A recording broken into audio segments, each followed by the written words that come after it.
हम्म, पिछले लेक्चर्स में हम अब परिग्रह के संदर्भ में सुन रहे थे, जो विशेष रूप से आचारांक सूत्र के द्वितीय अध्याय से संबंधित सूत्र थे। आज हम तीसरे अध्याय के ऊपर चर्चा प्रारंभ कर रहे हैं। इस तीसरे अध्याय का जो प्रथम विषय है वो है कि नींद और जागरण किसे कहते हैं, अध्यात्म के क्षेत्र में जागरण का अर्थ क्या है, और सामान्य व्यक्ति नींद को और जागरण को किस तरह से समझता है। तो ये आज हमें आध्यात्मिक प्रयोजन से समझना है कि नींद किसको कहते हैं और जागरण किसे कहते हैं। तो ये नींद और जागरण की इस विषय को लेकर आज की चर्चा को हम प्रारंभ कर रहे हैं। भगवान महावीर ने आचारांक सूत्र के इस तीसरे अध्याय में एक छोटा सा सूत्र दिया है, सुत्ता मुनिनो सया जागरन्ति। यानी जो अमुनि होते हैं, अज्ञानी होते हैं, प्रमादी होते हैं, वो तो सुप्त होते हैं, और जो ज्ञानी होते हैं, अप्रमत्त होते हैं, वो सदा जागृत होते हैं। तो अब हमें इसे समझना है कि ये प्रमाद क्या है, जागरण क्या है, अज्ञान हम में किस रूप में है। So unvigilant is always in sleep and knowledgeable person is always awakened। Generally हम जानते हैं कि सोने का मतलब है कि go to bed at night, है ना, रात्रि में विश्राम करना, रेस्ट करना, नींद लेना, इसको हम स्लीप कहते हैं, नींद निद्रा कहते हैं। और सुबह होने पर जागृत हो जाना, बेड से उठ जाना, ये इसको हम जागरण कहते हैं। जो समाजशास्त्री है, फिजियोलॉजिस्ट जिन्हें हम कहते हैं, वो जब नींद को परिभाषित करते हैं तो वो कहते हैं कि सेराटोनिन का जब स्राव होता है तो व्यक्ति नींद में चला जाता है, और जब मेलाटोनिन का स्राव होता है तो व्यक्ति जाग जाता है। सुबह 4 बजे के आसपास इस मेलाटोनिन हार्मोन्स का सिक्रेशन होता है हमारे मस्तिष्क से, और व्यक्ति अपने आप में जागरण का अनुभव करता है, फ्रेशनेस का अनुभव करता है, और गहरी नींद से वो उठ करके बैठ जाता है। तो सेराटोनिन और मेलाटोनिन ये 2 तरह के हार्मोन्स हमारे अंदर हैं। जैसे ही रात होती है, अंधेरा होता है, तो सेराटोनिन का सिक्रेशन होने लगता है और हमें नींद की अनुभूति होने लगती है। सो सेराटोनिन, मेलाटोनिन ये दोनों हमारे नींद और जागरण के लिए जिम्मेदार होते हैं, ऐसा समाजशास्त्री का कहना है। तो हम सोते हैं और जागते हैं, और कभी कभी दिन रात में सोते हैं, और सामान्यतः हम रात में सोते हैं और सुबह जागते हैं। और वर्तमान की जो जीवन शैली है, और विशेष रूप से हमारी जो नई जनरेशन की जो जीवन शैली है, वो ये है कि वो रात में ज्यादा जागते हैं और दिन में ज्यादा सोते हैं। सो ये दिन में सोना और रात्रि में जागना, ऐसा भी किसी किसी व्यक्ति के केस में हम देख सकते हैं, जो लेट सोते हैं, मोबाइल को देखते रहते हैं, या टीवी को देखते रहते हैं, या बातचीत करते रहते हैं, या लेट रात्रि में भोजन करते हैं, तो जल्दी से उनके लिए सोना संभव नहीं होता है। तो उस कंडीशन में वो लेट सोते हैं और लेट जागते हैं। यद्यपि स्वास्थ्य की दृष्टि से लेट सोना बहुत अच्छा नहीं माना जाता है, स्वास्थ्य का इस पर गलत असर होता है। विज्ञान की दृष्टि से कहा जाता है कि आप रात्रि में 10 से 1 बजे अगर सो जाते हैं तो आपका ब्रेन इस समय सबसे ज्यादा रेस्ट लेता है। आप 1 घंटे सोते हैं, आपको 2 घंटे का रेस्ट मिलता है। इसका मतलब है कि जब आप 10 बजे सो गए और 10 से 1 बजे तक की जो समय है आपका, वो पिक टाइम है ब्रेन के रेस्ट करने का। इन 3 घंटों में वो 6 घंटे का रेस्ट लेता है। इसके बाद के जो नेक्स्ट 3 घंटे होते हैं, यानी 1 से लगा करके 4 बजे तक का जो समय है, इसमें मस्तिष्क जो है 1 घंटे सोता है और 1 ही घंटे रेस्ट लेता है। इसका मतलब है कि 3 घंटे आप सो रहे हैं तो 3 ही घंटे का रेस्ट मिल रहा है। 4 बजे से 7 बजे जब हम सनराइज के तरफ बढ़ते हैं तो उस समय में कहा जाता है कि आप 1 घंटे अगर सो रहे हैं तो आधे घंटे ही ब्रेन को रेस्ट मिलता है, क्योंकि 4 बजे से ब्रेन के जागरण का समय भी हो जाता है। जैसा आपसे कहा कि मेलाटोनिन का उस समय सिक्रेशन होना शुरू हो जाता है और व्यक्ति को नींद नहीं आती है, बल्कि उसमें जागृति का अनुभव होने लगता है, जागृति आने लगती है। तो सोता है किंतु गहरी नींद नहीं आती है। करवटें लेता रहता है या जस्ट सोने के लिए सो रहा है, किंतु उसको कोई रेस्ट नहीं मिल रहा है, उसका ब्रेन जागृत होने लग जाता है, उसकी बॉडी की हर क्रियाएँ भी जो है शुरू होनी शुरू हो जाती है। तो वैसी स्थिति में सो करके भी उसे कोई विशेष रेस्ट नहीं मिलता है। 1 घंटे सोता है तो आधे घंटे ही रेस्ट लेता है और 7 बजे से 10 बजे तक जो लोग सोते हैं, उनकी तो क्या स्थिति होती है, ये सोचने की बात है कि वो समय उनके बिल्कुल सोने का समय नहीं होता है। ब्रेन उस समय फुल एक्शन में आना शुरू हो जाता है और फुल एक्शन में आ जाता है, वैसी कंडीशन में सोया हुए व्यक्ति को पूरी तरह से कोई रेस्ट नहीं मिलता है। बट फिर भी लोग ये सोचते हैं कि हम अगर लेट सोए इसलिए हम लेट जागेंगे, हमें पूरा आराम चाहिए, विश्राम चाहिए और इसलिए वो लेट तक जागते रहते हैं, सोते रहते हैं।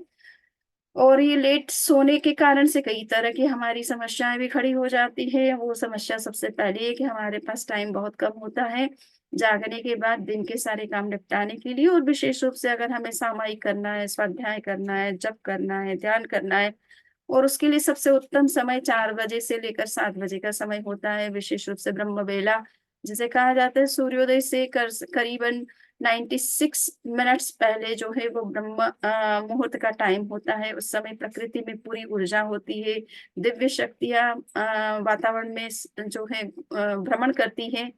तो ऐसी कंडीशन में पूरे वातावरण में एक तरह से दिव्य ऊर्जा होती है। उस समय अगर व्यक्ति जागता है और स्वाध्याय करता है, ध्यान करता है, तो वो विशेष रूप से उसके अतीन्द्रिय ज्ञान के जागरण का भी निमित्त बन जाता है। और दिव्य शक्तियाँ भी उसको आशीर्वाद देती कि ऐसे व्यक्ति को, जागृत व्यक्ति को जो अध्यात्म के प्रति जागरूक है और इस समय जागृत होकर के अपनी साधना में लगता है, तो दिव्य शक्तियों का भी उसे आशीर्वाद मिलता है।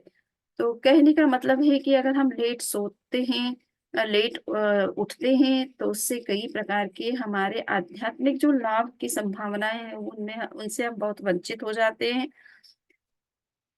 जैन आगमों में कहा गया है कि जो व्यक्ति सुबह-सुबह जाग जाता है और विशेष रूप से 4 बजे के आसपास, साढ़े 3 बजे के आसपास जाग जाता है, तो उसमें अतीन्द्रिय ज्ञान के विकास की संभावनाएँ बढ़ जाती है।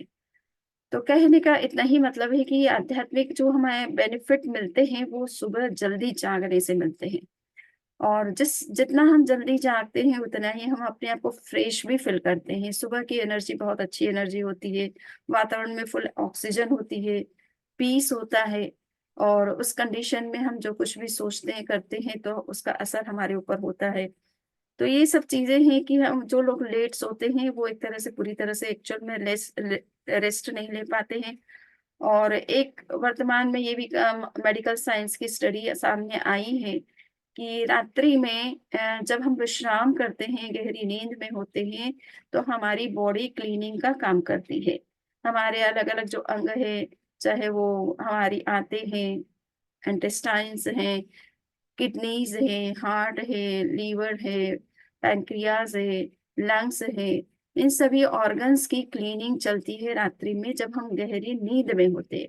किंतु हम गहरी नींद में जाते ही नहीं हैं, लेट सोते हैं, मोबाइल देखते हुए सोते हैं, तो लाइट का हमारे ऊपर प्रकाश पड़ता है, उससे भी सेरोटोनिन का स्राव जो है वो अफेक्टेड होता है, उसका स्राव पूरी तरह से नहीं होता है, इसलिए गहरी नींद नहीं आती है।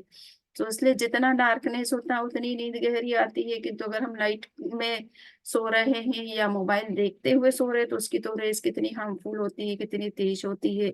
वो हमारे मस्तिष्क पर पड़ती है, आँखों पर पड़ती है, तो हमारा वो सेरोटोनिन का जो स्राव होना चाहिए जिससे हम गहरी साउंड स्लीप में जा सकते हैं, उसको प्रोड्यूस होने में भी प्रॉब्लम क्रिएट हो जाती है।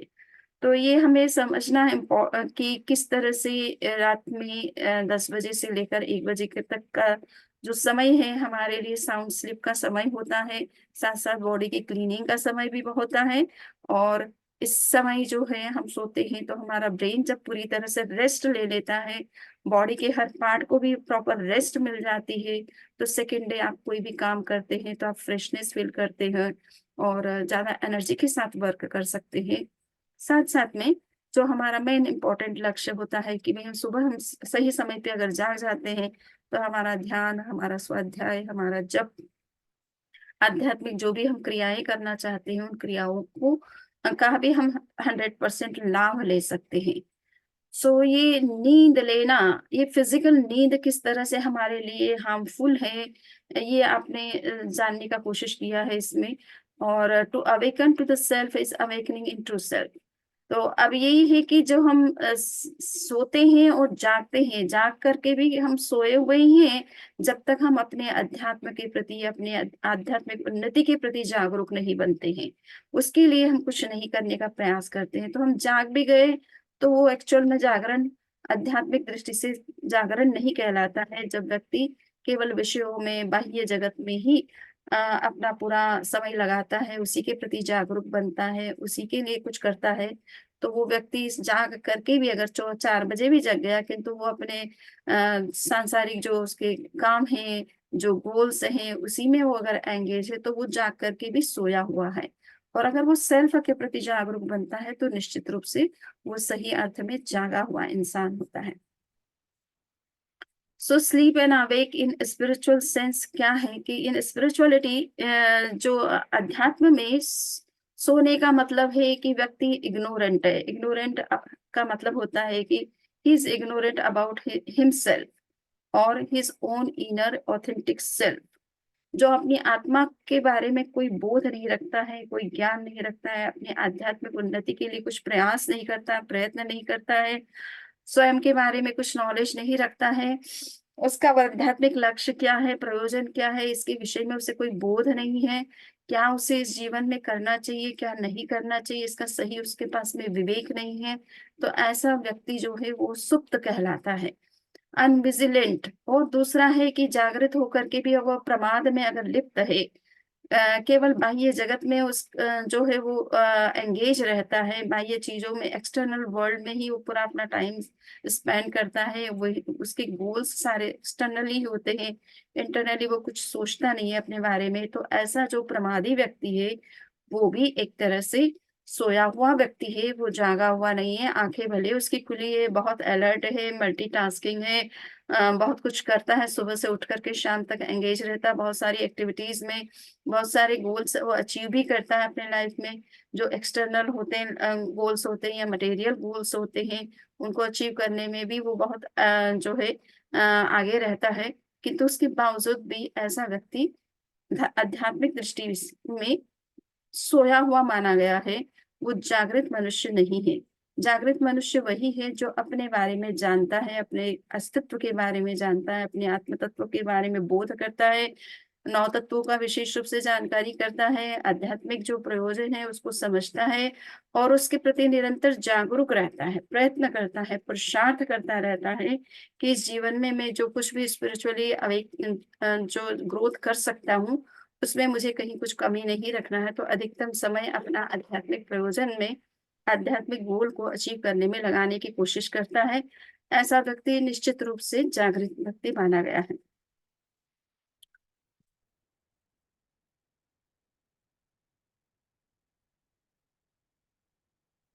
अब ये है कि हम जिसे कह रहे हैं कि इनविजिलेंट अनविजिलेंट यानी प्रमादी व्यक्ति जिसे कह रहे हैं, तो ये अनविजिलेंट क्या होता है? किस तरह के व्यक्ति को हम जो है वो प्रमत्त मानते हैं, प्रमादी मानते हैं? इस संदर्भ में कहा गया है कि ये 4 चीज़ें हैं जिसमें अगर व्यक्ति एंगेज रहता है तो उसे समझना चाहिए कि वो एक तरह से प्रमत्त है, अपने लक्ष्य के प्रति जागरूक नहीं है, अपने आध्यात्मिक गोल के प्रति वो जागरूक नहीं है। तो पहला है कि फ़ियरफुल एक्ट्स यानी ऐसे काम करता है जिससे उसे निरंतर भय रहता है। अनैतिक कर्म अगर करते हैं, कोई गलत कार्य करते हैं तो व्यक्ति को निरंतर भय बना रहता है कि से अगर ये चीज़ किसी को पता चल गई तो क्या लीगल एक्शन उसके अगेंस्ट में हो सकता है। तो ऐसे फ़ियरफुल एक्ट्स जो करता है वो एक तरह से प्रमत्त व्यक्ति तो है ही, क्योंकि इस तरह के इमोरल एक्ट करने वाले, गलत काम करने वाले व्यक्ति निरंतर भय में रहते हैं, चिंता में रहते हैं, शोक में रहते हैं, तो ऐसे व्यक्ति तो निश्चित रूप से प्रमत्त माने गए हैं।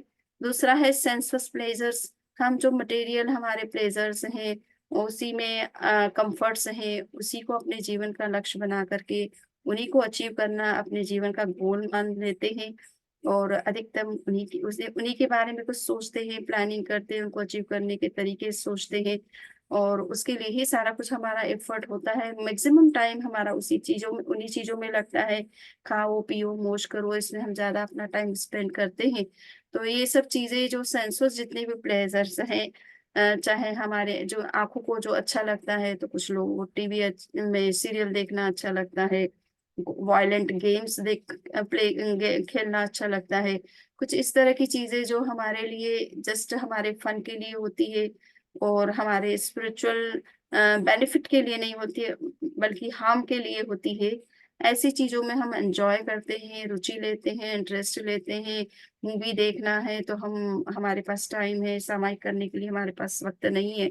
सो ऐसा जो सेंसुअस प्लेज़र्स में जिसकी रुचि रहती है, ज़्यादा से ज़्यादा जो है मटेरियल प्लेज़र्स और कम्फ़र्ट्स कैसे अपनी लाइफ़ में मैं प्राप्त कर सकता हूँ, उसे अपना सोशल स्टेटस का सिंबल समझ कर के उसी को अपना गोल बनाता है। ऐसा मनुष्य भी एक तरह से जागृत मनुष्य नहीं कहलाता है, सुप्त मनुष्य कहलाता है। तीसरा है कि पेशेंस, जिसके अंदर क्रोध, मान, माया, लोभ की अगर मात्रा ज़्यादा है, यानी जो क्रोध, मान, माया, लोभ में करता है, क्रोधी मनुष्य भी प्रमत्त व्यक्ति है। जिसमें ईगो बहुत है, वो भी एक प्रकार से प्रमत्त व्यक्ति है और किसी को धोखा कर देता है, डिसीट करता है, चीट करता है। तो ये इस तरह की जो टेंडेंसी जिसमें है, वो भी एक प्रकार से प्रमत्त व्यक्ति कहलाता है। और लोभ, ग्रीड, ये भी एक प्रकार से प्रमाद का एक सूचक है। तो इन सब चीज़ों के कारण से मनुष्य जो है वो बाह्य जगत में लिप्त रहता है, एंगेज रहता है और अपने आध्यात्मिक जो लक्ष्य है, उस लक्ष्य के प्रति उसमें कोई तरह की अवेयरनेस देखने को नहीं मिलती है, तो ऐसा व्यक्ति भी प्रमत्त कहलाता है। चौथा जो पॉइंट बताया कि विकथा, जैन धर्म में 4 तरह की विकथाएँ मानी गई हैं। राजकथा, भोग कथा, देश कथा और काम कथा। तो ये जो ये कथाएँ हैं जिसमें हम अनावश्यक मतलब इस वर्तमान में पॉलिटिक्स में क्या हो रहा है, देश में क्या हो रहा है, एक तो अवेयरनेस रखना कि देश में जो गलत हो रहा है, उसके प्रति भी हमारी अवेयरनेस होनी चाहिए। हम कहाँ क्या अपना कंट्रीब्यूशन कर सकते हैं जिससे कुछ सुधार हो सकता है, तो वो अच्छी बात है। कुछ अच्छा चिंतन दे सकते हैं, अच्छी व्यवस्थाएँ कुछ क्रिएट कर सकते हैं। वो बात तो ठीक है, किंतु अनावश्यक राजकथा, देश कथा और भोजन के बारे में चर्चा है कि हमको क्या खाना, क्या पीना, उसी बारे में चर्चा है ज़्यादा करने में हमारा रुचि रहती है। किसने क्या बनाया, क्या नहीं बनाया, इसी चीज़ों में हम इंटरेस्ट लेते हैं। तो ये सब भोग कथा जो है और काम कथा, काम संबंधी जो भी हमारे पाँचों इंद्रियों की विषयों से संबंधित चर्चाएँ हम करते हैं कि हमें कौन-सी चीज़ें अच्छी लगती है, कौन-सा गाना अच्छा लगता है कि कौन-सा सीरियल अच्छा लगता है, कौन-सा ड्रेस अच्छी लगती है, कौन-सा क्या चीज़ अच्छी लगती है। तो इस तरह से हम इन काम कथाओं में अगर लिप्त रहते हैं, उसमें अगर समय स्पेंड करते हैं, तो ये एक प्रकार से प्रमाद है हमारा। इन सब चीज़ों की हमें एक सीमा तक कोई ज़रूरत है, तो उस उपयोग हम करते हैं उन चीज़ों का, बट इनका इनमें ज़्यादा हमें डिस्कशन में अब चूँकि हम जानते हैं कि पॉलिटिक्स में क्या होता है और किस तरह के लोग होते हैं, उनकी चर्चाएँ करते रहो, उससे कुछ आनी-जानी नहीं है। वो हमारी बात को सुन नहीं रहे, हम क्या चर्चा कर रहे हैं उस पर उनका तो कोई ध्यान है नहीं, तो हम कुछ उनका सुधार तो नहीं कर पा रहे हैं, जस्ट हम चर्चाएँ करके अपना टाइम स्पेंड कर रहे हैं।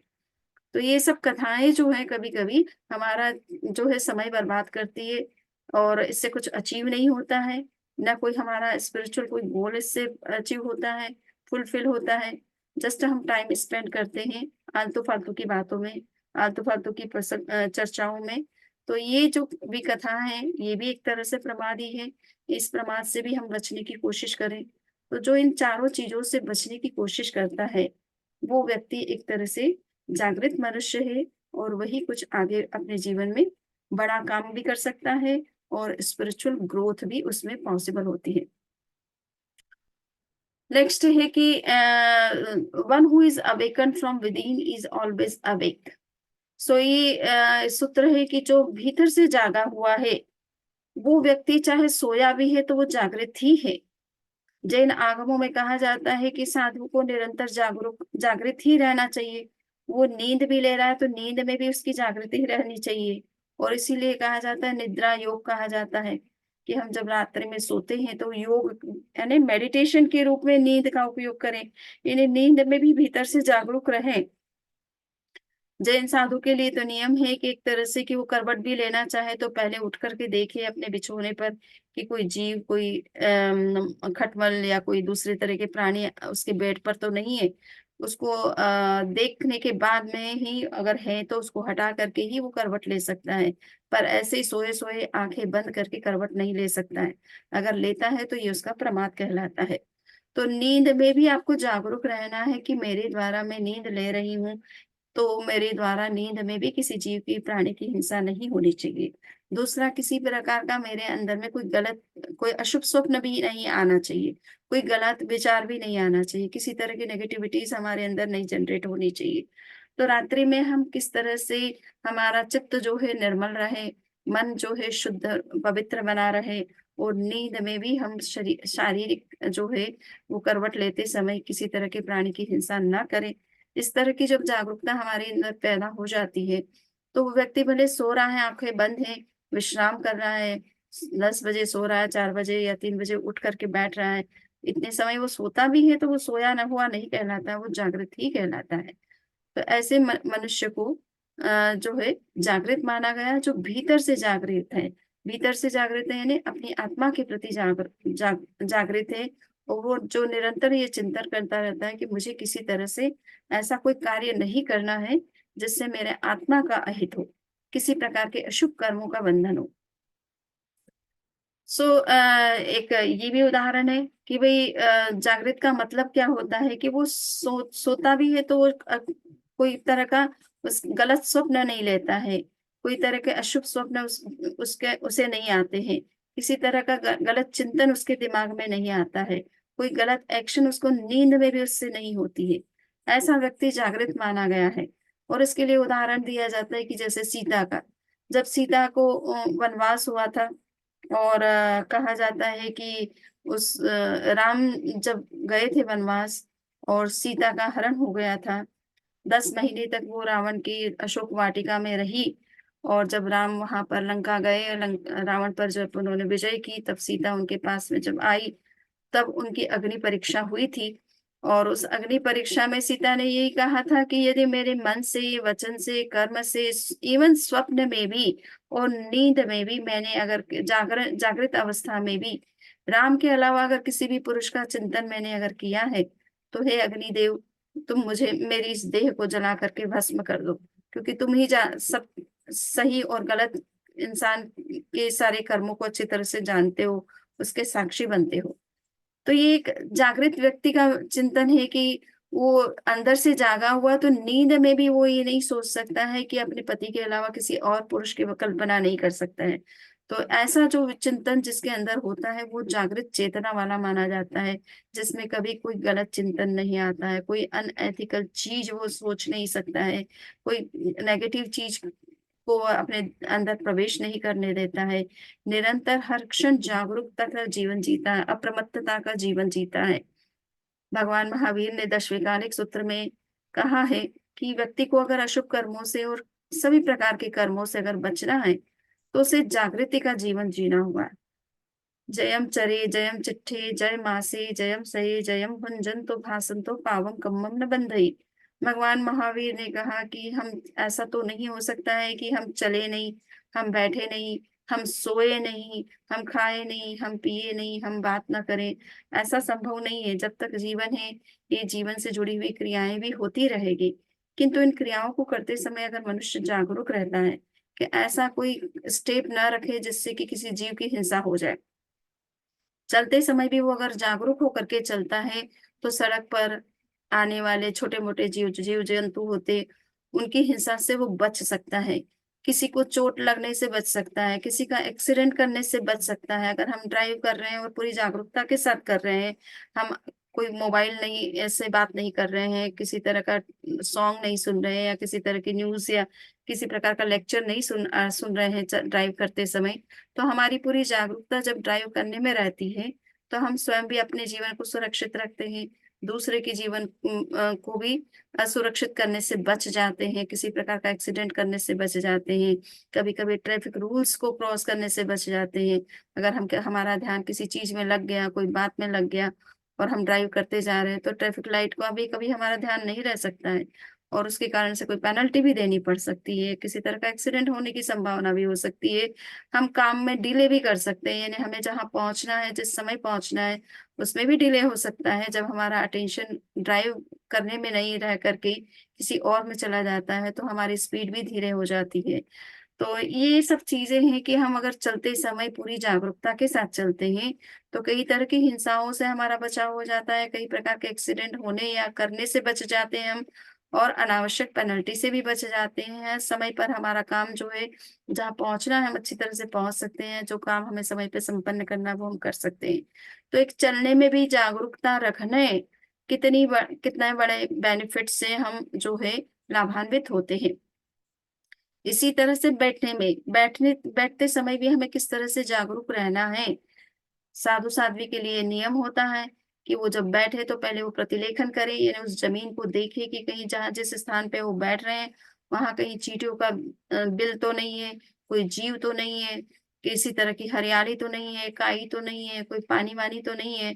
उस जगह को सही ढंग से देख करके फिर उसे प्रमार्जन यानी उसको अपनी जो रजोहरण होता है, उनका जो ऊलन चीज़ होती है उनके पास में, जिससे कि ज़मीन को साफ किया जाता है, उसको साफ करके फिर अपना आसन लगा कर के व्यवस्थित बैठे। तो उसके पीछे का रीज़न क्या है कि बैठने में भी कई तरह की हिंसाएँ हो जाती हैं। हम तपाक से बैठ जाते हैं, हमें देखते ही नहीं कि नीचे कौन जीव है या कोई हरियाली है, हम उसके ऊपर चल देते हैं या बैठ जाते हैं। तो ये अनावश्यक हम हिंसाएँ जब बैठने की क्रिया में अगर हम सावधान नहीं हैं, तो उसमें भी कई तरह की हिंसा की संभावनाएँ होती हैं। और हो सकता है कभी किसी का स्थान हो और हम वहाँ बैठ जाएँ तो उसे भी अच्छा ना लगे। तो हमें पूरी तरह से जागरूकता के साथ कि हम जहाँ बैठ रहे हैं वो हमारा है, वो किसी और का स्थान नहीं है और हम बैठ सकते हैं वहाँ पर। और प्लस वो स्थान भी जो है हमारे लिए अनुकूल है सब दृष्टि से। उसी स्थान पर अगर हम बैठते हैं तो हमारा बैठना भी सही हो जाता है और उसमें भी कई तरह की हिंसा और जो है किसी तरह के पाप कर्म की जो संभावना है, उससे हम बच जाते हैं। इसी तरह से सोने का जैसे सोने के संदर्भ में बात हुई कि मुनि जो है सोते समय भी जागरूक रहता है। ऐसे ही गृहस्थ के लिए भी ज़रूरी है कि वो अगर सोते समय भी जागरूक रहे। कभी-कभी हमारी नींद बहुत बजती है, उससे भी दूसरे को डिस्टर्ब होता है या सोते समय हम जो है वो हमारा प्रॉपर तरीका जो होना चाहिए वो नहीं होता है। तो ये सब चीज़ों से हमारा बचाव हो जाता है अगर हम प्रॉपर तरीके से सोते सोते हैं। किस करवट सोना चाहिए ये भी हमारे लिए जो जानने की बात होती है कि हम बाई करवट सो रहे हैं कि दाई करवट सो रहे हैं। बाई करवट सोना स्वास्थ्य के लिए अनुकूल माना जाता है। रात्रि में हमारे ऑक्सीजन का इंटेक कम हो जाता है और उस समय अगर हम राइट करवट सोते हैं तो उससे जो हमारा अंदर का जो राइट सिस्टम नॉस्ट्रिल को जिस तरह से वर्क करना चाहिए वो नहीं करता है तो और भी हमारा अंदर का जो ऑक्सीजन इनटेक का जो है प्रोसेस वो बहुत स्लो डाउन हो जाती है तो मोस्टली जो है वार्म साइड सोते हैं, लेफ्ट साइड करवट लेकर के सोते हैं, तो वो हमारे लिए अच्छा होता है रात्रि के लिए। और किसी को अगर जुकाम की प्रॉब्लम होती है तो उसे जो है राइट करवट सोना भी उसके लिए अच्छा होता है, ताकि उसका वो नॉस्ट्रिल जो है जुकाम की प्रॉब्लम है तो उसको वार्म करवट सोना अच्छा है, किंतु किसी को ब्लड प्रेशर की प्रॉब्लम है तो उसके लिए राइट करवट भी यानी हाई ब्लड प्रेशर है, तो उसके लिए राइट करवट सोना भी उसके लिए जो है सही हो सकता है। तो हम सोने की भी बहुत सारे नियम हैं और कुछ बहुत सारे वीडियोज़ में ऐसी बातें भी आती है कि सोना भी हमारा अगर सही हो जाता है तो कई बीमारियों से हम बच सकते हैं। समय पे अगर हम सो जाते हैं तो भी हम अपनी दिन भर की जो हमारी एनर्जी का लॉस होता है उस एनर्जी को हम वापस रीगेन कर लेते हैं, री-एनर्जाइज़ हो जाते हैं और कई तरह की बीमारियों से भी हम बच जाते हैं। जैसा कि मैंने कहा कि बॉडी की क्लीनिंग रात के समय होती है, अगर हम वो रात में नहीं सोते हैं तो क्लीनिंग नहीं होती, वो टॉक्सिन्स बॉडी के अंदर ही रह जाते हैं, वो फिर कई प्रकार के रोगों को जन्म देते हैं। तो अस्वस्थ होने का भी एक जो है कारण बन जाता है अगर हम टाइम से नहीं सोते हैं, सही ढंग से नहीं सोते हैं और सोते समय पूरी तरह से जागरूक होकर के नहीं सोते तो कई तरह के लोगों को गलत स्वप्न भी आते हैं। बहुत सारा इस तरह का दिमाग में उलझुल बातें आती हैं, जिससे वो रात्रि में सोते समय बहुत परेशान हो जाते हैं। तो ये भी बनता है, तो उस समय हो सकता है तो रात्रि में हम 4 लोगों से का ध्यान करके अगर सोएँ, तो इन सब चीज़ों से भी थोड़ा हमारा बचाव हो सकता है। प्लस अच्छे संकल्प करके सोएँ कि हम गहरी नींद में जाएँगे और हमारे कोई तरह के नेगेटिव थॉट हमारे अंदर नहीं आएँगे, कोई नेगेटिव स्वप्न हम नहीं लेंगे। तो ऐसा कुछ शुभ संकल्प करके सोने से भी ये सब चीज़ें धीरे-धीरे नियंत्रित हो जाती है। तो सोना भी अपने आप में हमारे लिए कितना फ़ायदे का हो सकता है यदि हम जागरूक होकर के सब चीज़ों का ध्यान रख कर के सोते हैं। इसी तरह से भोजन करने में भी कई तरह की हानियाँ होती हैं। अगर हम जागरूक नहीं हैं, तो भोजन करते समय भी हमें कभी-कभी हमारा चिंतन कहीं और चलता रहता है, भोजन हम कहीं और करते रहते हैं और हमें पता ही नहीं होता है कि हमने भोजन कितना किया और क्या खाया, क्या नहीं खाया। और कभी-कभी भोजन में हमारे लिए अनुकूल चीज़ होती है, कभी हमारे लिए प्रतिकूल भी चीज़ हो सकती है, तो उससे भी कभी-कभी हमारे अंदर आवेश आ जाता है, अगर हमारे लिए जैसा भोजन चाहिए वैसा नहीं होता है, तो हमारे गुस्सा भी आ सकता है कभी उस समय। परंतु अगर हम जागरूक होते हैं, तो हम चीज़ को देखते हैं कि ठीक है, हमारे अनुकूल नहीं है, तो हम पीसफुली उसको कह सकते हैं कि हमें ये चाहिए और ये जो रखा है, वो चीज़ हमें ज़रूरत नहीं है। तो ऐसा प्रेम पूर्वक और पीसफुली भी हम उस चीज़ को हम कह सकते हैं, ताकि सामने वाला आपकी क्या नीड है, इसको समझ लेता है और उसी के हिसाब से आपको वो चीज़ प्रोवाइड कर सकता है। सो खाते समय भी हम कितने जागरूक होते हैं और हर कोर को मुँह में रखते हुए अगर हम जागरूकता से खाते हैं, तो उससे भी लगता है कि हम कभी-कभी बिना अनकॉन्शियसली अगर हम भोजन करते हैं, तो उसमें जितना हम कुछ खा लेते हैं, पता नहीं चलता है। किंतु अगर कॉन्शियस होकर के जब हम खाते हैं, तो बहुत कम बाइट में ही हमें लगता है कि हमारा जो है आवश्यकता की पूर्ति हो गई है, हमें ज़्यादा खाने की आवश्यकता नहीं है। एक बार हम लोग गए थे कॉन्फ्रेंस में और विदेश में ही थे उस समय और उस कॉन्फ्रेंस में उन्होंने माइंडफुलनेस का एक प्रयोग करवाया और विशेष रूप से खाने के ऊपर करवाया था कि आप एक 4 आपको किशमिश दी जा रही है, हर किशमिश को खाते समय पूरी तरह से आप जागरूक होकर के उसे खाएँ, कॉन्शियस होकर के खाएँ। आप मुँह में रख रहे हैं, उसे च्यू कर रहे हैं, उसे लेफ्ट साइड से च्यू कर रहे हैं या राइट साइड से कर रहे हैं या उसको अंदर से अंदर अंदर निगल रहे हैं। तो हर स्टेप पर आपका बिल्कुल कंसंट्रेशन रहे। तो हमने देखा कि हमने खुद ने उस प्रयोग को किया तो एक किशमिश को खाया, दूसरा खाने में लगा कि दूसरे की बहुत ज़्यादा ज़रूरत नहीं है परंतु दूसरा भी खा लिया। तीसरा खाने लगे तो उसकी लगता है कि आवश्यकता ही नहीं है और चौथा तो ऐसे ही पड़ा रह गया। तो 4 किशमिश में भी ऐसा लगा कि हमें एनर्जी मिल गई है, जो हम पूरा प्लेट भोजन करके भी हमको वो नहीं महसूस होती है। तो कॉन्शियस होकर के, माइंडफुल होकर के हम जब किसी चीज़ को क्रिया को करते हैं, तो उस क्रिया का हमको 100% बेनिफिट मिलता है और थोड़े से में ही पूरा बेनिफिट मिल जाता है, उसके लिए हमें बहुत कुछ खाने की ज़रूरत नहीं रहती है। तो जागरूकता से खाने का एक उद्देश्य भी स्पष्ट होना चाहिए हमारा कि हम भोजन करते हैं अपने स्वास्थ्य के लिए, इसलिए ऐसी कोई चीज़ ना खाएँ जो हमारे स्वास्थ्य के लिए प्रतिकूल होती है। तो उन सब चीज़ों की जागरूकता हमारे अंदर होनी ज़रूरी है। दूसरा हमें खाना है तो कितना खाना है, क्यों खाना है, ये हमें स्पष्ट रहे तो हम उसकी लिमिट भी कर सकते हैं। तो भोजन की भी हम दिन भर में खाते भी हैं किंतु हर समय तो खाते नहीं हैं। कहा जाता है कि हम हार्डली मुश्किल से 4 घंटे मुश्किल से लगाते होंगे, पूरे दिन भर में कुछ भी खा रहे हैं, पी रहे हैं, चाय ले रहे हैं, बिस्किट ले रहे हैं, स्नैक्स ले रहे हैं, कुछ भी ले रहे हैं, ब्रेकफ़ास्ट ले रहे हैं, 4 घंटे से ज़्यादा समय नहीं लगता है हमको। तो उसमें भी हम 20 घंटे अगर चाहें तो चोया त्याग भी कर सकते हैं और एक वर्षे तक का पूरा लाभ भी ले सकते हैं। खाते-पीते मोक्ष जाना या खाते-पीते वर्षे तप कर लेना, ये एक सरल उपाय है कि हम जब भी खाएँ, उसके बाद में हम तुरंत त्याग कर लें जब तक हमें कुछ खाना नहीं है। या पानी नहीं पीना है तो चौया त्याग कर लें, जब पानी पीना है, पानी पी कर के फिर चौया त्याग कर लिए। तो ऐसे जागरूकता रखने से 20 घंटे के भी त्याग आ जाते हैं, एक वर्ष तक हो जाता है और उसके लिए हमें कुछ विशेष एफर्ट नहीं करना पड़ता है, कोई उपवास करने की ज़रूरत नहीं है, कोई चीज़ छोड़ने की ज़रूरत नहीं है, जो कुछ खाना है, हम खा सकते हैं, किंतु आगे-पीछे हम त्याग कर लें, उस समय का सदुपयोग कर लें, जिसमें हम कुछ खाएँगे नहीं, कुछ पिएँगे नहीं और उसे धर्ममय बना दें, तो वही समय हमारे लिए कितना आध्यात्मिक दृष्टि से महत्वपूर्ण बन जाता है, उपयोगी हो जाता है। तो ये जागरूकता हमारे अंदर भोजन संदर्भ में भी आ जाए, तो ये जागरूकता भी हमें पाप कर्मों से भी बचाती है, हमारी खाने की लिमिट को भी फिक्स कर देती है और साथ-साथ में जो समय हमारे को हमें कुछ खाना-पीना नहीं है, उस समय का हमें क्या सदुपयोग करना है, उसको भी किस तरह से स्पिरिचुअल बनाना है, ये भी हमारे अंदर एक अवेयरनेस क्रिएट होती है। इसी तरह से बोलने में हमारी जागरूकता किस तरह से हो सकती है? तो वो जागरूकता हम बोलने में विवेक किस तरह से रखें, बड़े से किस तरह से बात करें, छोटे से कैसे बात करें या कहीं भी कोई कोई ऐसा प्रसंग हो तो उसमें हमें बोलने में कितना नपे-तुले शब्दों में हम अपनी बात को कह सकते हैं। सामने वाले को हमें करेक्ट भी करना है तो उसको कहने का तरीका भी हमारा कितना बढ़िया हो सकता है। कहा जाता है कि एक जाट और जाटनी जा रहे थे और दही का मटका लेकर के वो दही बेचने के लिए गाँव शहर में जा रहे थे। तो गाँव से शहर में जाते हुए रास्ते में जाट ने जो है मटका ले रखा था, जाटनी ने कहा कि थोड़ी देर मैं भी ले लेती हूँ, तो आप मुझे दे दीजिए, आप इतनी देर से उठा कर के चल रहे हैं, तो ये भारी है मटका। जाट ने उसे देने जैसे ही लगा और जाटी ने उसको ठीक से पकड़ा नहीं और वो मटका नीचे गिर गया, दही नीचे गिर गया, दही का कुछ उपयोग करना मुश्किल हो गया।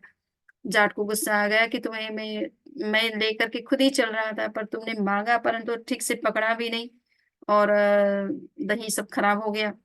अब क्या करेंगे आज के दिन? तो आपस में एक-दूसरे को दोषारोपण करने लगे, उस कमी दिखाने लगे कि तुम्हें काम करना ठीक से आता नहीं है, तुम इसी तरह से गलती करती रहती हो। पत्नी को भी गुस्सा आ गया कि ये कोई बात होती है क्या? मैं ठीक से पकड़ूँ नहीं, उससे पहले आपने हाथ से कैसे छोड़ दिया उस चीज़ को? तो आपको भी थोड़ा-सा जागरूक होकर के पकड़ाना चाहिए कि मैं उससे ठीक से पकड़ूँ तब तक हाथ का सहारा रहना चाहिए था तुम्हारा। तो ये आपस में एक-दूसरे को इस तरह से ब्लेम करने लग गए और लोग भी आस-पास में देखने लग गए कि अरे! क्या हुआ इन दोनों के बीच में? भीड़ जमा हो गई। उधर कुत्ते भी आस-पास में घूम रहे थे, देखा कोई चीज़ गिरी हुई तो वो दही चाटने लग गए। तो थोड़ा बहुत जो दही उपयोग में आ सकता था, उसको बेचा जा सकता था, वो भी सारा वेस्ट हो गया और आपस में लड़ाई फाइटिंग भी हो गई और लोग भी उसका मज़ा लेने लगे और रात में घर पे गए तो पूरे दिन भूखा और रात्रि में भी ऐसे ही भूखा सोना पड़ा। किंतु दूसरे दिन इसी तरह से दूसरे जाट जाटने जा रहे थे, उनके साथ भी यही सेम घटना हुई। किंतु जाट का नेचर बहुत वो था, बहुत कूल एंड काम नेचर था। हर चीज़ को बहुत पीसफुली डील करना जानता था। तो उसने पत्नी से कहा कि देखो, तुमने तो अच्छी कोशिश की होगी पकड़ने की, किंतु किसी कारण से मेरी गलती से ये मटका नीचे गिर गया। और पत्नी भी वैसी ही थी, तो पत्नी ने कहा, नहीं, नहीं, गलती आपकी नहीं थी, गलती मेरी थी। मैंने ठीक से उसको नहीं पकड़ा, इसलिए वो गिर गया। तो अब कोई बात नहीं है, अब जो गिरा सो तो गिर गया, कोई बात नहीं है। नीचे का दही खराब हो गया है, उसमें मिट्टी मिल गई है, किंतु ऊपर से और थोड़ा बर्तन टूटा है, किंतु उसमें भी कुछ थोड़ा दही बच गया है। उसको हम कम से कम आज बेच सकते हैं और आज का काम हमारा चल सकता है। और वो ऐसा हुआ भी सही। आराम से कोई फाइटिंग भी नहीं हुई, भीड़ भी जमा नहीं हुई, दही का भी सदुपयोग हो गया और आराम से रोटी खा करके, भोजन करके रात में अच्छी तरह से नींद भी ले ली। कोई तरह का तनाव नहीं हुआ, समस्या नहीं हुई। सो कहने का इतना ही मतलब है कि भाषा का जो हमारा पीसफुल डील करने का एक तरीका हो, तो हमारी वो समस्याएँ समस्याएँ नहीं रहती, उसमें से भी एक समाधान निकल कर के आ जाता है। तो ये जागरूकता जो अंदर में हमारे अंदर बढ़ती है, तो उससे जीवन भी बड़ा सुखमय बन जाता है, संबंध भी बड़े मधुर हो जाते हैं और एक हमारा लाइफ जो है दूसरों के लिए भी एक एग्ज़ाम्पल बन जाता है और साथ-साथ में स्पिरिचुअली दृष्टि से हमारे जो कर्म के बंधन हम भाषा आपस में कुछ एक-दूसरे को ब्लेम करने से, कुछ अब्यूजिंग वर्ड्स बोलने से जो हम कर्मों के बंधन करते हैं, उन बंधनों से भी हम बच जाते हैं। अनावश्यक कोई बातचीत नहीं होती, चर्चा नहीं होती है। सो ये कहा गया है कि भगवान महावीर ने इसीलिए कि वही मन से, वचन से, कर्म से निरंतर मनुष्य अगर जागरूक रहता है, तो वो अपनी सब क्रियाओं का संपादन करते हुए भी कर्मों के बंधन से बहुत बच जाता है। थोड़े बहुत जो ज़रूरी है जीवन से जुड़े हुए काम उसमें जो कुछ बंधन होता है उसको थोड़ी बहुत वो तपस्या साधना तप जप करके भी समाप्त कर सकता है। तो अब प्रश्न आता है कि भाई ये हम जो आध्यात्मिक दृष्टि से जागरूक कैसे बने। तो इसमें कहा गया कि मनुष्य को जो है निरंतर ये सोचना चाहिए कि जो भी वो कर्म कर रहा है उस कर्म का जो परिणाम है वो दुख रूप होता है, इसलिए उसे जागरूक बनना चाहिए। हम कोई भी गलत कर्म करते हैं, उस गलत कर्म का हमेशा जो परिणाम है वो कभी सुखद नहीं होता है, दुख रूप ही होता है, कष्टपूर्ण ही होता है। मनुष्य के सामने समस्याएं और अनेक प्रकार की ऑब्स्टिकल्स ही क्रिएट होते हैं और कई तरह की सफरिंग्स में से वो गुजरता है। तो इस बात का जब तक वो चिंतन नहीं करेगा तब तक इस बात की उसके लाइफ में जो जागरूकता अवेयरनेस आनी चाहिए वो नहीं आती है। तो भगवान महावीर ने कहा कि जन्म दुक्खम जरा दुक्खम रोगाय मरणाय अहो दुखो संसारो जत्तकी संति जंतु। इन्हें मनुष्य ये सोचे कि जन्म भी दुखमय है, इन्हें जन्म लेना कोई बहुत सुखद बात नहीं है। ठीक है, घर में बच्चे का जब जन्म होता है तो पूरे परिवार में तो खुशी होती है, किंतु जो जन्म देता है और जो जन्म लेता है उससे पूछे तो उसको कितना कष्ट होता है उस प्रोसेस में। तो ये भी हमको समझना है कि जन्म लेना कोई बड़ा सुखद कार्य नहीं होता है कि प्राणी ऐसे ही इजीली जन्म ले लेता है। बड़ा कष्ट का जीवन उस गर्भावस्था के दौरान और जन्म की प्रोसेस में होता है। इसी तरह से जरा दुखम, बुढ़ापा जब आता है तब व्यक्ति कितना दुखी बन जाता है।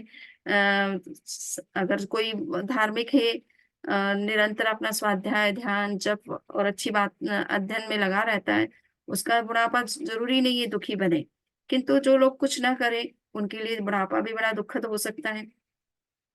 रोग जो है वो जब शरीर में हो जाते हैं तो वो हमारे लिए बड़े कष्टकर हो जाते हैं। और मृत्यु भी मनुष्य को बड़ी कष्टकर लगती है। मरना कोई नहीं चाहता, सब कोई जीना चाहता। तो ये संसार में इस तरह के 4 तरह के दुख तो हर प्राणी के साथ जुड़े हुए हैं। अगर इसके बारे में प्राणी चिंतन करे तो वो निश्चित रूप से संसार से ऊपर उठने की बात सोचेगा। किंतु ऐसा सोचेगा नहीं कि ये दुख है, उस अब संसार में वो अपने आप को सुखी महसूस करेगा और सोचेगा ये कितना बढ़िया संसार है, कितना भोग है, आनंद का जीवन है यहाँ पर, कितने सुविधा का लाइफ है यहाँ का। सो वो अगर उन्हीं में अगर वो सुख ही देखता रहेगा तो वो कभी उससे ऊपर उठने की बात नहीं सोच सकता है। उसे ये दुख को देखना होगा। तो इसलिए कहा जाता कभी कभी, पश्चिम के जो दार्शनिक है वो लोग कहते हैं कि भारतीय दर्शन जो है वो निराशावादी दर्शन है। इसमें दुख को ज्यादा मतलब जीवन का एक प्रेरक तत्व माना गया है, बजाय कि सुख की तरफ ये देखते हैं। तो उनका अपना चिंतन है, जो कि भारतीय चिंतन आध्यात्मिक है। कहना चाहिए कि वो भौतिक चिंतन नहीं है उसमें ज्यादा, वो अध्यात्म की तरफ उसकी गति है। इसलिए वो सोचता है कि जिसको हम सुख रूप मान रहे हैं वास्तव में वो सुख नहीं है, उसके साथ भी दुख जुड़ा हुआ है। जिन पदार्थों से हम सुखी हो रहे हैं या जिन चीजों को प्राप्त करके हम सुखी अपने आप को महसूस करते हैं, वो जब तक हमारे साथ है तब तक तो सुखी हम महसूस करते हैं, किंतु जब उनका लॉस होता है तब क्या होता है ये भी हमें पता है। तो सुख और दुख संसार में आपस में जुड़े हुए हैं। कोई भी चीज जो आपको सुख देती है उसके साथ दुख भी जुड़ा हुआ है। तो अगर व्यक्ति उस चीज को रियलिटी को समझ लेता है तो ऐसी चीज को प्राप्त करना वो नहीं चाहेगा जिसके साथ दुख जुड़ा हुआ है। वो दुख से मुक्त हो सके ऐसी चीज को प्राप्ति की तरफ अपने जो है वो प्रयत्न करता है। तो मनुष्य जो अध्यात्म की रुचि रखता है उसका मूल लक्ष्य यही होता है कि हमें ऐसा सुख पाना है जिसमें कोई दुख ना हो और जो परमानेंट हो, स्थिर हो, स्थायी हो, और जो किसी पदार्थ पर आधारित ना हो बल्कि हमारे अपने सेल्फ पर ही आधारित हो। यानी हमारे ही अंदर का जो सुख का स्रोत है वही ओपन होना चाहिए, न कि हम पदार्थ पदार्थ कभी मिलेगा कभी नहीं मिलेगा, हम सुखी दुखी बनते रहेंगे। तो उन सब से वो ऊपर उठना चाहता है, वो एवरलास्टिंग हैप्पीनेस या ब्लीसफुल स्टेट की तरफ देखता है जहां दुख की कहीं संभावना नहीं है। सुख के साथ तो दुख जुड़ा हुआ है, दुख के साथ सुख भी जुड़ा हो सकता है, परंतु जो आनंद की स्थिति है उसमें कहीं दुख की संभावनाएं नहीं होती है। तो मनुष्य जो है आध्यात्मिक उन्नति इसीलिए चाहता है कि वो हमेशा के लिए कैसे सुखी रह सकता है। उसका सुख कुछ क्षणों के लिए नहीं बल्कि स्थायी होना चाहिए। सो अंत में यही बात है कि इस अध्याय में ये बात इस डिस्कशन में हमें ये समझना है कि आखिर हमें क्यों जागना चाहिए जब इस संसार में इतना सुख है, इतनी सुविधा है, इतना चार्म है इसके अंदर, इतना अट्रैक्शन है, तो हमें क्यों जरूरत है कि हम इन सब चीजों को छोड़ करके उस आध्यात्मिक सुख की कामना करें जिसका हमें अभी कुछ पता नहीं है। तो भगवान महावीर ने कहा कि लोयन सी जान अहियाय दुखम। इस संसार में ये जितने भी प्रकार के हम पदार्थ हैं जो कि दुख से युक्त है, ये दुख युक्त जितने भी सुख हैं, ये हमारे अहित के लिए है, हमारे कल्याण के लिए नहीं है।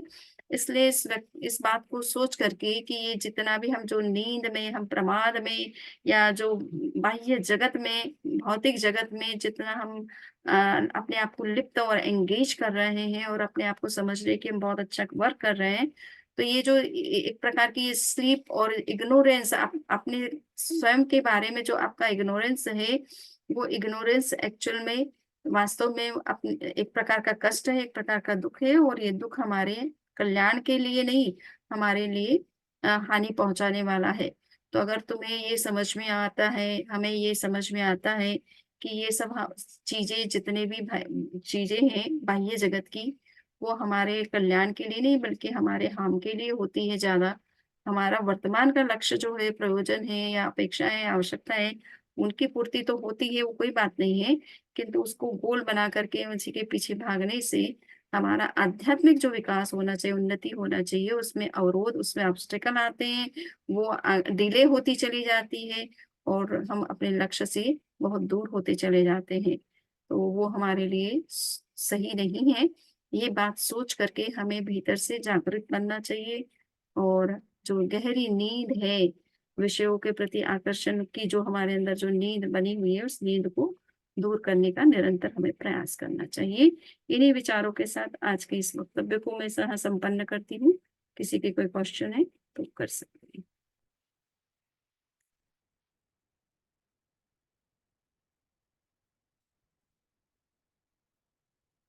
तो मेरे ख्याल से सवाल म्यूट है। वंदन वंदन, एक बहुत सवाल था। बढ़िया समझाया आपने, हम्म, बहुत सरल वंदन, भाषा में बहुत अच्छा समझाया। ये आचार्य सूत्र क्या श्रावकों के लिए ज्यादा है या? यस, मूल में तो बात ये है कि ये साधु को लक्ष्य करके ज्यादा बातें हैं, परंतु इसको आज हमें श्रावकों के जीवन से भी हम जोड़ करके देख ही सकते हैं कि ये सब चीजें जो कही गई है, साधु के केस में कही गई है, तो ये तो नहीं कि श्रावकों को ये बात समझना नहीं है, नहीं। नहीं, समझना तो है, हाँ, लेकिन ये बातें सच हैं। तो इसीलिए तो श्रावकों को भी राग द्वेष से, पदार्थ के प्रति ज्यादा व्यामोह से, उसको भी अपने आप को बचा करके तो रखना नहीं, ये ही तो है। एक्चुअली श्रावकों के लिए ज्यादा उपयोगी है।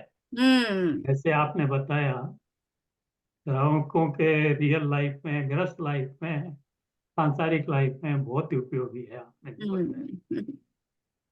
वंदन मेडिकल एक पॉइंट ऑफ व्यू से बनानी जो है वो खाने की जैसे क्रिया है कि हम कितना खाते हैं, कैसे खाते हैं, हम्म।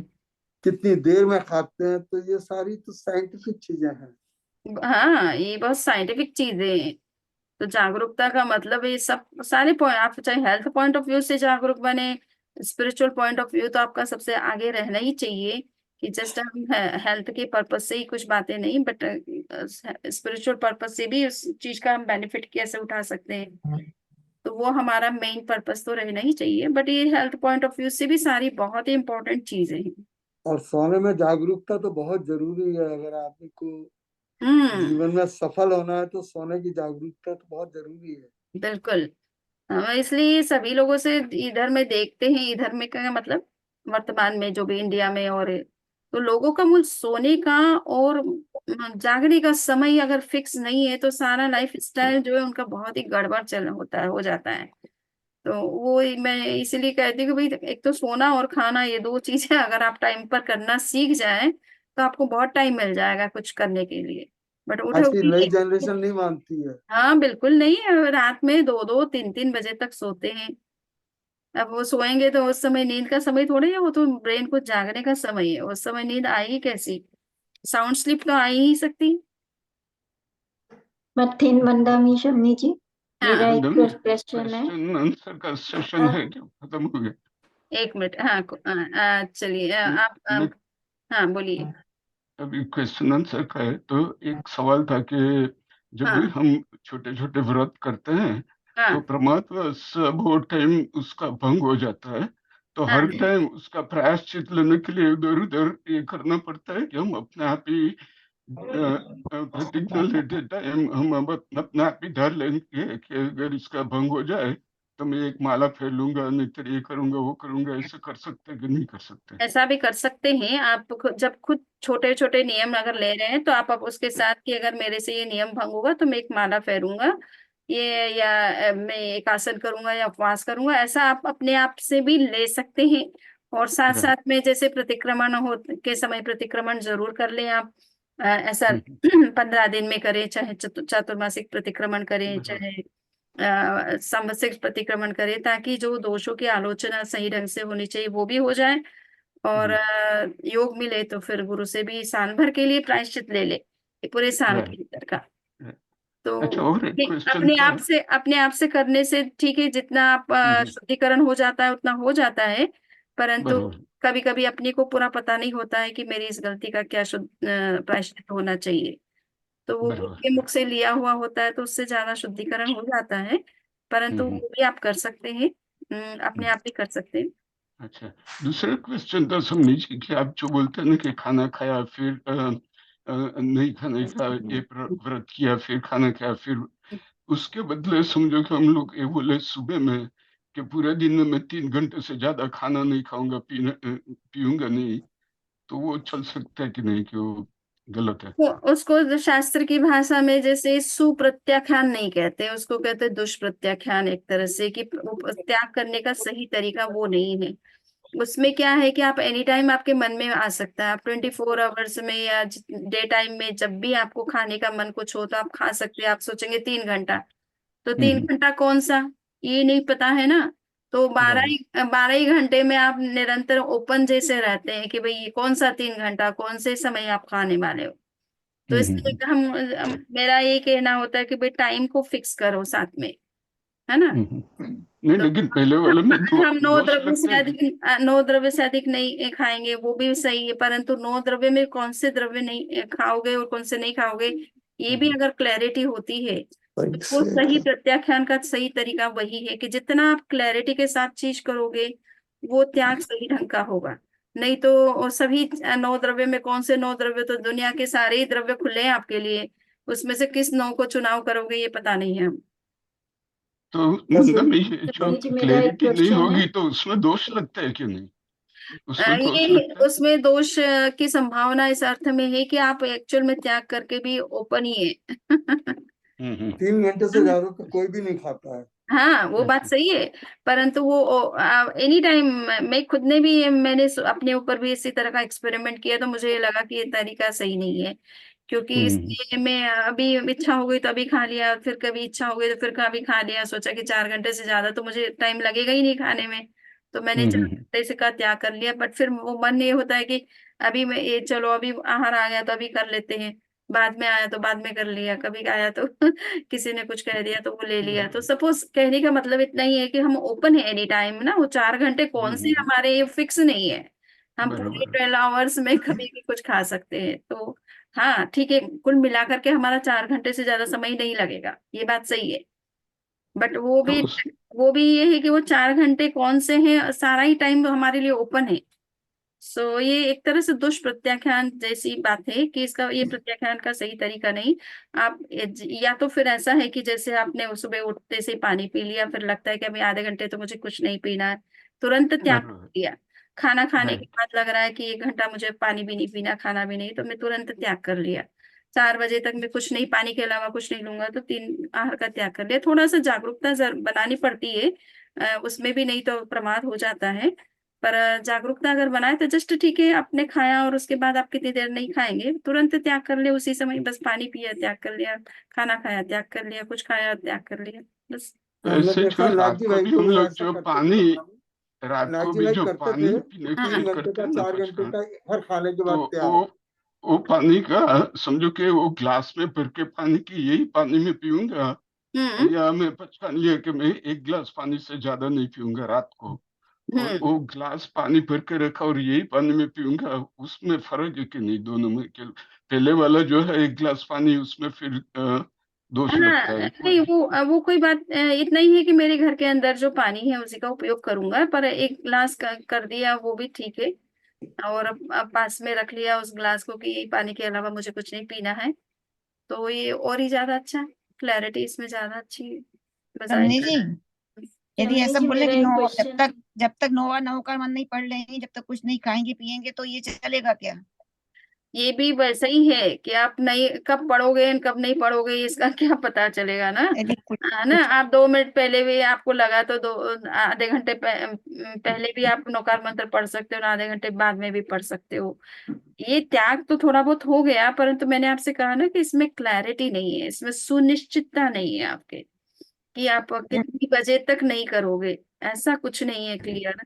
तो जितना आप टाइम को अच्छा से, कहते हैं ना, द्रव्य, क्षेत्र, काल और भाव, इन चारों को फिक्स करना चाहिए त्याग करते समय। ऐसा नहीं कि एक चीज को, एक फैक्टर को, कि मैंने ये नहीं खाऊंगी, ये ही नहीं, भाव बना लिया इतने से नहीं, बट क्षेत्र, काल, इन सब की भी अगर सुनिश्चितता हो जाती है तो बहुत ही अच्छी है, उतनी लिमिट हो जाती है।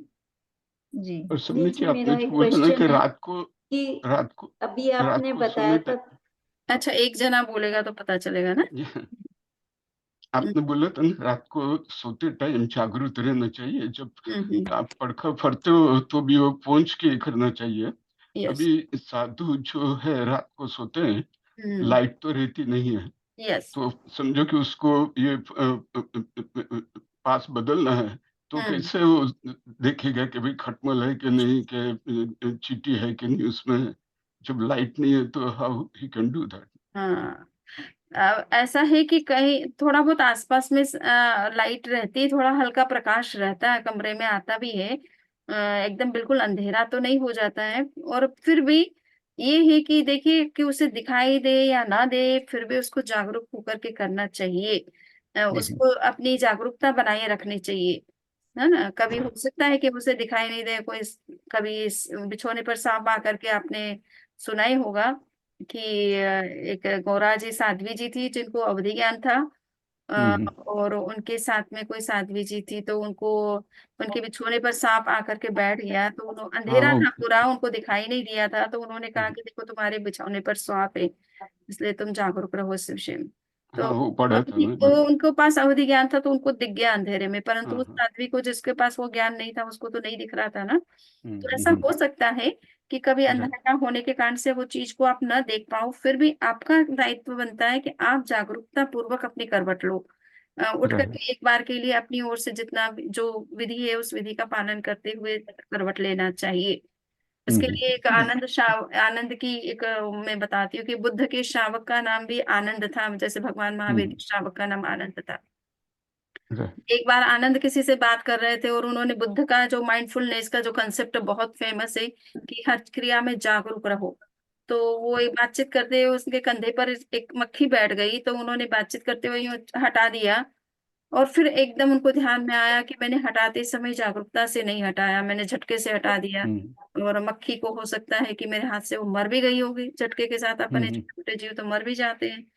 सो उन्होंने फिर वापस से ऐसे अपने हाथ को ऐसे किया, तो वो व्यक्ति सामने वाला जो बात कर रहा था उसने पूछा कि क्या बात है, मक्खी तो आपने पहले ही उड़ा दी, अब ये इस तरह से करने के का क्या सेंस है। तो बोले मैं अपना वापस अपनी प्रैक्टिस को कर रहा हूँ कि मुझे जागरूकता से करना चाहिए, इस चीज को मैं मेरे अपने आप को रिमाइंड करवा रहा हूँ कि मुझे इस तरह से नहीं करना चाहिए, मैंने गलती से वो किया जो किया, बट मुझे मेरा करने का ये तरीका होना चाहिए। तो कहने का इतना ही मतलब है कि आपको विधि का पालन करना चाहिए। आपको वो दिख रहा है नहीं दिख रहा है उससे ज्यादा नहीं, बट आपकी जो तरीका है कि इसी विधि से करना तो उसी विधि से करना चाहिए, और वो उसमें अपनी ओर से जागरूक रहने का प्रयास करें। और कोई योग से कुछ ऐसा हो जाए तो हो जाए, उसका कुछ नहीं कर सकते। फिर तो शम्मी जी, कैसे? मेरा एक क्वेश्चन है, हाँ पूछूं? बोलिए, हाँ बोलिए बोलिए। अभी आपने बताया था हम्म। कि आप खाते पीते रहते भी वर्षी तप कर सकते हैं, करेक्ट। उसके बारे में जरा सा बता दीजिए शम्मी जी। हाँ, तो मैंने ये कहा कि देखिए, वर्षित का मतलब होता है कि आपको 6 महीने खाना, 6 महीने नहीं खाना है, ठीक है ना, जी। क्लियर। और भगवान ऋषभ ने वर्षित किया था तो 24 किया था, हम्म। तो इसका मतलब है कि रियल में आपको 6 महीने 24, 6 महीने उस तरह से आहार लेना, अगर वो विधि से आप करना चाहो तो वो करना जरूरी है। तो उसमें 6 महीने 24 करने का मतलब है कि 180 दिन आपको 24 करना है। क्लियर? 180 में कितने घंटे होते हैं ये देखिए। उतने घंटे अगर आप पर डे 20 घंटे अगर रियल में आप त्याग करते हैं तो वो उतने घंटे आपके होते हैं कि नहीं, वर्ष भर में उतने त्याग हो जाते कि नहीं। उतने अवर्स का त्याग हो गया, इसका मतलब एक तरह से वर्षितप का लाभ आपको मिल गया कि इतने अवर्स आपने त्याग कर लिए 24। तो बंदा में रात को कोई खाता नहीं है तो 6 महीने तो वही हो गया, 365 हाँ दिन बिल्कुल के बिल्कुल, 8 वो भी स्वप्न में भी फिर उसको ध्यान रखना है, जागरूक रहना है कि कहीं कोई कभी कभी स्वप्न में व्यक्ति लोग खा लेते हैं, उपवास होता है और उसको स्वप्न में ऐसा आ रहा है कि मैंने ये चीज खा ली, स्वप्न में खा ली है। रियल में उठ करके कोई नहीं खा रहा, कि नींद में नहीं उठ के खा रहा है, कोई चीज नहीं खा रहा एक्चुअल में, बट थोड़ा सा उसका, और ऐसा कोई भाव आ भी जाए स्वप्न तो उसका थोड़ा प्रायश्चित भी कर सकता है। बट कहने का इतना ही मतलब है कि उतने अवर्स का त्याग आप ऐसे खाते पीते भी कर सकते हो। ठीक है, वो उसको ट्रेडिशनल तरीके से आपको वर्षितप वाला कोई कहे या ना कहे, बट आपके अवर्स का त्याग उतने अवर्स का हो गया तो आपको वर्षितप का जो त्याग का लाभ मिलना चाहिए वो मिल सकता है। नानी जी आज तिवियार आदिनाथ उपास का भगवान का तो पहचान करा वर्षितप दीजिए। कंटिन्यूस था, हाँ उनको अल्टरनेट डे नहीं था। हाँ, वो बात सही है, तो इसलिए आचार्य मूल में तो है कि वर्षितप 2 करने से आदिनाथ भगवान के बराबर का तप आपका होता है। तो जो भी लोग काय करते हैं वो 2 वर्षितप करते हैं, तब वो अपने आप को 1 वर्षितप मानते हैं। प्रैक्टिकल में ऐसे बोल देते हैं कि इनका वर्षितप है, पर 2 वर्षितप करने से 1 वर्षितप पूरा होता है। आज आपने आदिनाथ भगवान का अष्टापद हाँ हिमालय और केदारनाथ के भी दर्शन करवा दिए। सही बात। नानी जी आज तिवियार उपास का समझे। पहचान करा हाँ दीजिए। क्या क्या तिवियार उपास आज है। आज एकादशी नहीं क्या? नहीं, आज तिवियार उपवास अच्छा अच्छा, अष्टमी है स्वामी जी, इसलिए तिवियार उपास। ठीक है। तो कल आज आप अमेरिका में ही हैं, कहाँ पे, इंडिया में? जी, अमेरिका। ओके, तो आज दिन में 3 आहार का और रात्रि में सुबह सूर्योदय तक 1 करण 1 युग से 4 आहार का त्याग है। और समझे जी, हाँ बोलो। दिन में 2 घंटा 3 घंटा का त्याग करते हैं, लेकिन हाँ कि चलो चारों आहार का 2 घंटे तक त्याग किया, हाँ लेकिन जब भी त्याग करता है तभी एक बार नौकार मंत्र बोलने का, और जब भी 2 घंटा हो जाए वो वॉच करने का कि कब से इसे समझ लेना कि 2 घंटा हुआ, चलो 11:30 AM हो गया तो मेरा जो त्याग है वो पूरा हो गया, हाँ, कैसे करने का। तो 5 बार नौकार मंत्र बोल लेते हैं जब त्याग करते हैं, तो एक बार नौकार मंत्र बोल करके ही पूरा करते हैं उसको। तो नौकार मंत्र बोल ले ताकि आपको पता रहे कि आपका त्याग संपन्न हो गया है ना। तो उस रूप में नौकार मंत्र बोल करके करें। त्याग तो ऐसे ही कर ले कि 1 घंटे तक में 3 आहार का त्याग है या 4 आहार का त्याग है, ठीक है।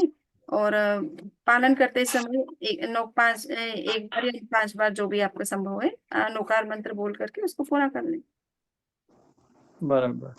ठीक है। मत्थेन वंदामि शम- मंगल पाठ मत्थेन हाँ, मंगल पाठ। चत्तारि मंगलम अर्हंता मंगलम सिद्धा मंगलम साहु मंगलम केवली पुण्यतो धम्मो मंगलम। चत्तारि लघुत्तमा अर्हंता लघुत्तमा सिद्धा लघुत्तमा साहु लघुत्तमा केवली पुण्यतो धम्मो लघुत्तमो। चत्तारि शरणं प्रवज्जामि अर्हन्ति शरणं प्रवज्जामि सिद्धि शरणं प्रवज्जामि साहु शरणं प्रवज्जामि केवली पुण्यतं धम्मं शरणं प्रवज्जामि। सामायिक वंदामि पालन, नमस्कामि। 9वें सामायिक व्रत में जो कोई अतिचार दोष लगा तो उसकी आलोचना करती हूँ, मन की सावध्य प्रवृत्ति की हो, वचन की सावध्य प्रवृत्ति की हो, शरीर की सावध्य प्रवृत्ति की हो, सामायिक के नियमों की पूरी सार संभालना की हो, अवधि के पहले सामायिक को पूरा किया हो तो तस्मिच्छामि दुक्कड़म। वंदामि नमस्कामि कल समझे।